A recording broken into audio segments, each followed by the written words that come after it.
welcome to the third episode of the Edge webinar series. You get two of us today for presenters. Official introduction for me. Hello, everybody. My name is Kyle Weishart. I'm a senior digital marketing specialist here at Nex-Tech. A very brief background on me. I have over 10 years of agency experience working in both digital marketing and web development since 2013. And this is my co-host, Macy. Hi, I'm Macy Graham. I'm the digital marketing specialist for Nex-Tech Creative on the client side. So I work with some of you and all digital client accounts that have websites and analytics tied to them. We are here today to talk about unlocking the basics of Google Analytics. What is GA4 in 24? Well, without spending too much time, GA4 is the fourth major revision that Google Analytics has undergone. Hence the name Google Analytics 4, or GA4 for short. This webinar aims to make you aware that data is available through your Google Analytics account, and that we've all been collecting data in GA4, but is someone using that data to make better decisions for your company? That's what this presentation is hopefully going to help you with today. This is a fairly complex and technical subject that we're trying to keep as high level as possible so that everyone can have a few tips and tricks. First, why care about the data? Most of us probably saw that Salesforce commercial that was created for last year's Super Bowl. Side note, go Chiefs. As a Kansas native, it's been great watching them succeed over the last few years. And I could sit here and talk about them all day, but that's not what any of you signed up for. So getting back on track, data is the new gold. That was the message created by Salesforce in their ad campaign featuring Matthew McConaughey. Thinking about data and gold, we all know gold is valuable, but gold is also malleable. What does that mean? That means that it can be formed as needed for use, typically with a hammer, but that's not the important part here. The same can mostly be said for data, minus all that hammering involved. The important part is data can be used and shaped to make your business grow faster. For example, most of us are telcos, so our business objective is to gain more internet subscribers. Let's say you have 1,000 users per month visiting the homepage, and only 50% of them go on to visit a second page. That means if you don't have a sign up for service on your homepage, you've already missed out on 50% of your user base. Even if you do have a sign up for service on your homepage, is it high enough up on the page for all users to see? How would we even know? Well, in analytics, you can see how many users scroll down the page and how many of them go on to visit multiple pages. These are just some of the things you should be looking at when diving into analytics. So you might be wondering how we're going to do any of this. Well, today we're going to talk about a few things. First, what is a digital footprint and why is it important? Then we're going to move to navigating your Google Analytics account with Macy. Then we'll jump back to me for my favorite Google Analytics page, followed up by Macy with her favorite Google Analytics page. Then in the last 10 to 15 minutes, we're going to open it up for any questions you may have. The goal here is to create awareness surrounding the data you have and how it can be used to benefit your business. So let's get to it. A digital footprint, what is it and why is it important?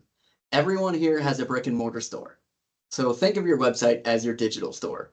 To expand on this, let's use the analogy to describe a digital footprint. A digital footprint is just like a trail of physical footprints left behind by your customers as they walk through your physical store. Pretend that it's a bad day to be a custodian and all of your customers have muddy shoes on. This is going to allow you to see the physical footprints, which will indicate where your customers have been, what products they've looked at, and how they've navigated your store. You can do this by following the trail of muddy footprints, which will allow you to be able to see all of the paths that they took, and when they point their toe tips to the side to see what products they stood in front of. A digital footprint is much of the same minus all of that muddy mess. And the best part is you don't have to clean it up. Digitally, Google Analytics is going to act as that mud that the users must go through in order to be tracked throughout the digital experience. Why is any of this important? Well, for management, owners, or marketers, once you follow that trail, you can then optimize your store layout and product placement. Likewise, digital footprints allow you to tailor online experience, improve user engagement, and target marketing efforts more effectively. For example, think about rearranging your digital store. If your goal is to gain more internet subscribers, you should make finding a sign up extremely easy for any website users that are visiting your website. That might mean having it on your homepage. Adding a link in your header. What about users who scroll down to the bottom of the page? Adding a button to sign up in the footer may be a good idea too. You'll learn what your users like once you dive into that data. But for now, let's move on to navigating to Google Analytics with Macy. All right, guys. So I want to give you as many beginner tips and tricks as possible so you can feel more comfortable navigating your own analytics account. The most common thing I hear when I'm working with clients kind of first getting into analytics is that they feel lost. You know, we get really excited to look at the data, but then by the end of it, with all the terminology, it just feels a little overwhelming. I definitely get that. That's kind of how I felt when I entered the telco world and all of these acronyms were thrown at me, like ILEC and LEC and CLEC, and trying to know the difference between all of that terminology. So just like every industry, analytics is similar and it has its own language and terminology, and we'll go over some of that today. So here's an overview of the homepage. This is a quick glance of what it looks like when you first enter into your Google Analytics account. And you can see on the left, we are on the homepage tab. So what do I look at when I first get into, one of our analytics accounts? I look at this top graph, and the first metric that I see is users. So the first graph shows how many users visited the site. You can think of a user as those customers that they walked into your virtual storefront, they have those dirty boots on, and we can see that they were in our website or on our store. So I'd say they're all human, but it is 2024 and we do have to deal with some robots now. Next will be event count. Event count shows the number of events on your website the users took. So think of an event as any action that's been taken on the site. In analytics, this could be a page view, a link click, a scroll. All of those are considered events. Now, next to that is key events. Key events are events that the admin of the analytics account considers important. You may also heard these referred to as conversions, but GA4 liked to, upgrade, change names, rearrange, and call them key events. So same thing. Some common key events for telcos that we see are like employment applications, maybe the address search button. We can set up button clicks to that. Important submit forms, telephone number clicks, outbound email clicks. If purchases can be made on your website, you can make that a key event. So these are all very helpful to link with any paid advertising that you may be doing, especially through Google Ads, because you can see those conversions or key events tie to your digital efforts, your digital campaigns, and get a little clear ROI on those campaigns and the actions that are being taken on them. This often takes some back-end website work along with a digital marketing specialist to set up, but it's definitely worth the time and effort to have that data and to know how users are utilizing your site. So in this screenshot, we are looking at the last 30 days, but toggling right here, you can also change the date range to the last 7 days, the last quarter. You could do a custom date range if you'd like. You can also click on any of the dimensions or metrics that we went through. They have a down caret, and you can change that to a different dimension or metric if that's something that if you're wanting to look at a different data point than what is originally on the chart.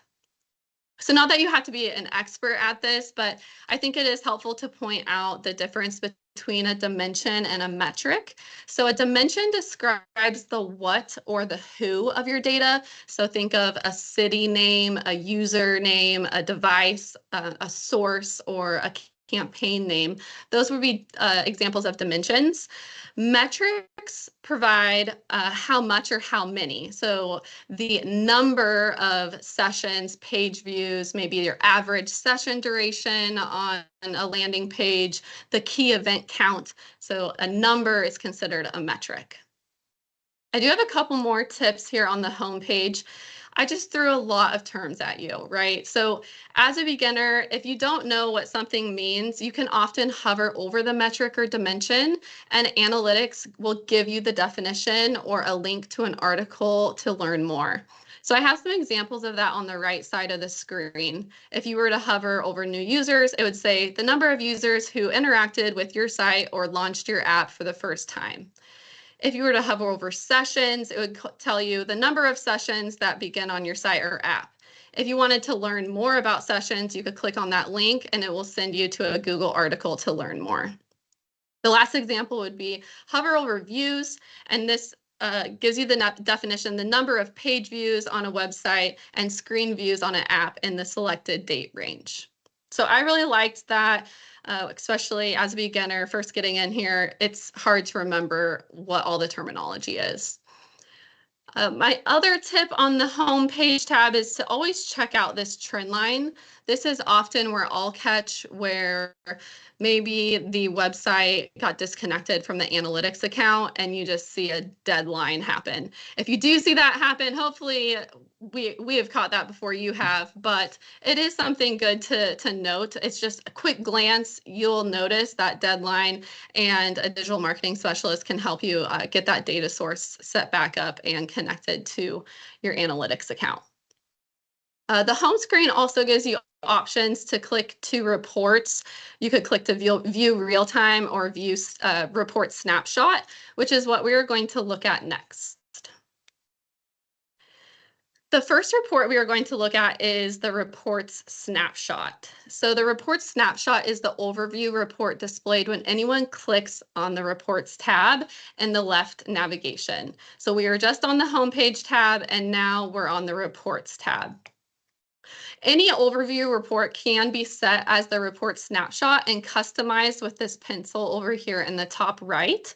I usually keep these reports on this page as is, but then change that metric or dimension like I was talking about with the down carrots. You can change those to maybe look at some different data. Report snapshot gives you a quick snapshot into some important questions that you are likely already asking yourself. So one question could be, where do your new users come from? And that's shown over here in this chart. So by default, it looks at primary channels like direct traffic, which would be traffic that's coming direct to your website. You could also see organic search there, which is likely coming from Google search. Display, organic social, such as like Facebook. Referral traffic, which would be someone else's website referring to your website. Another question you may have are, what are my top campaigns? And you'd see that over here in the bottom left chart. And this is generically broken down by sessions and primary channels. In this chart, you can look at how are active users trending, and then also how well do you retain your users. So there's lots of questions that are visible on your reports and snapshots. Again, these are likely questions that you're already asking yourself and have in your head, and you can use these buttons down here to click to those specific reports to go investigate even further. So if my next question was, how many active users have been on my site in the last 30 minutes, then I would click right here on this chart and click view real time, and that's what we're going to look at next. Real time refers the ability to monitor and analyze data as it is generated, providing immediate insights and allowing for quick decision making.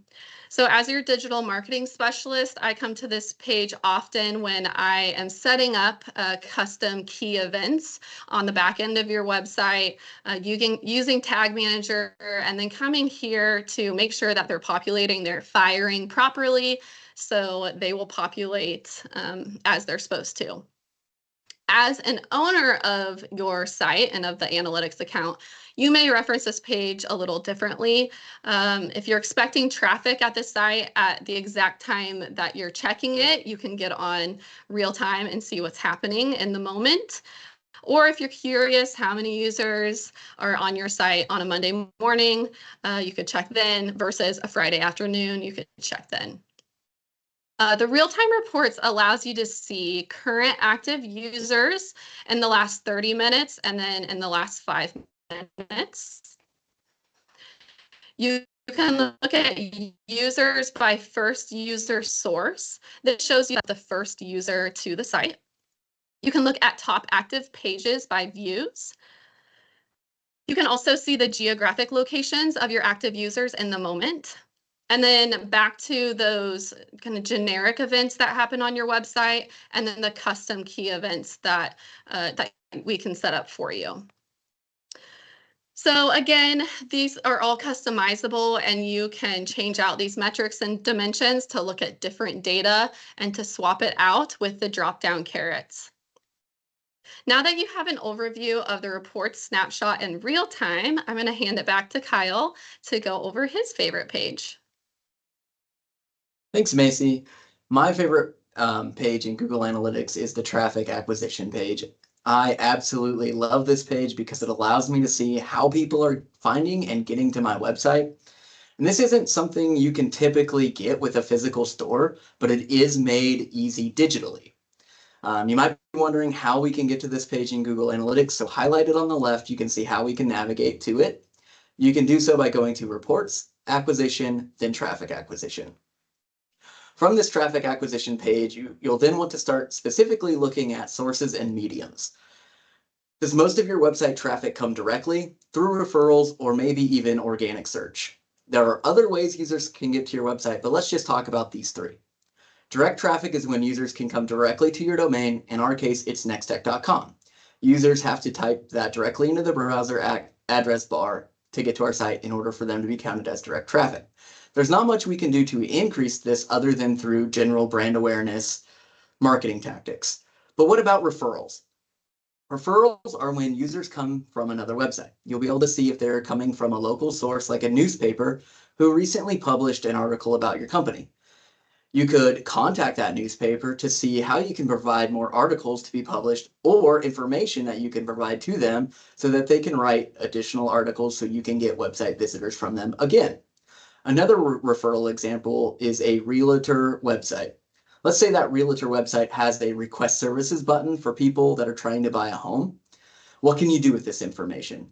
Well, if it's the realtor's request services button, list other internet service providers like DirecTV, Starlink, and then your website, you should contact them or fill out a form, call them, ask them how you can increase your rank on their website. By climbing up that list, you'll be able to likely increase the users who will also click that link and visit your website.